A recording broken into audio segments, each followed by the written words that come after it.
This is a letter to my 16-year-old self. Dear me, remember when you knew there was no turning back? It was a muggy summer afternoon in Raleigh, and you had just dropped off your grandmother at the beauty parlor in the old Carolina Hotel on Union Square. Killing time, you'd wandered into the newsstand, the blind stand, as it was called back then, since it was run by a blind man. And you and this sightless cashier were the only people in the room. There's no way he could have known where your eyes were fixed so feverishly, but you wondered if he was already on to you.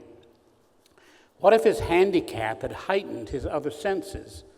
What if the mere sound of your footsteps had betrayed your exact location and the object of your lust? You could easily have flipped through that magazine. Hell, you could have bought the damn thing. You could have told him it was Time or Field and Stream, and he would have been none the wiser. But you were so scared that you just left it there, unexplored, fleeing the newsstand with a feeble "thank you, sir," to make it clear to him that you hadn't been shoplifting.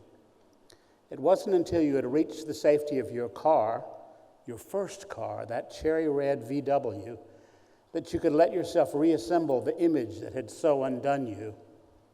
You had seen photos of shirtless men before, in the Sears catalog, for instance, but the guy on the cover of Demigods magazine, he of the oaken arms and golden chest, had not been there in the name of haberdashery. He had been lolling in bed amid a tangle of silver satin sheets, and he clearly wanted you. You turned on the car radio to collect yourself, only to hear a song called "Walk on the Wild Side," which seemed the perfect theme music for the moment, since it proclaimed with sultry trombones that you had already begun your long slide into hell. How could you argue with that? Apparently there were whole magazines out there devoted to your secret mental illness, or as the state of North Carolina liked to put it, your abominable crime against nature. Okay, stop. Here's what I want you to know, son. 40 years after that queasy epiphany, you'll tell a friend this story and he'll smile knowingly. The next day he'll come to your house with an old issue of Demigods.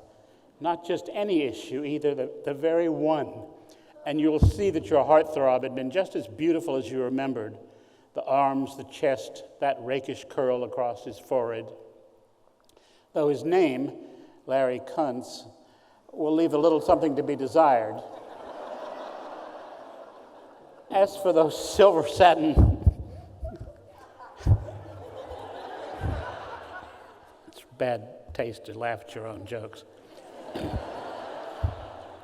As for those silver satin sheets, they'll prove not to be sheets at all, but a plastic shower curtain wrapped around his waist.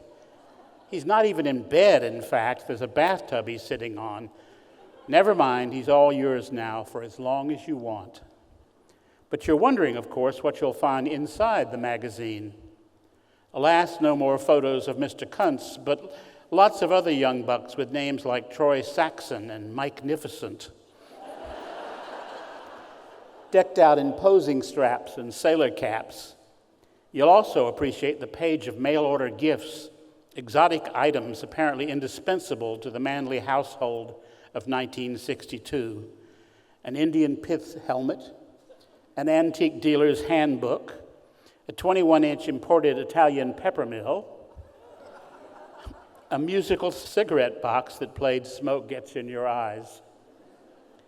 But what will strike you most about this fading artifact is how brazenly innocent it seems to you now. You'll be hard-pressed to recall how it once filled you with scorching shame, invoking that ominous war chant of a word, homosexual. You've been trying so hard not to hear, but you could never have known then that what you feared most in yourself would one day become the source of your greatest joy, the very foundation for your success. Which is why, when Demigods finds its way back to you, you will frame it and hang it on your kitchen wall. It will stay there for years, a souvenir of bygone fears and a source of daily amusement to you and the man you married. Love, Armistead.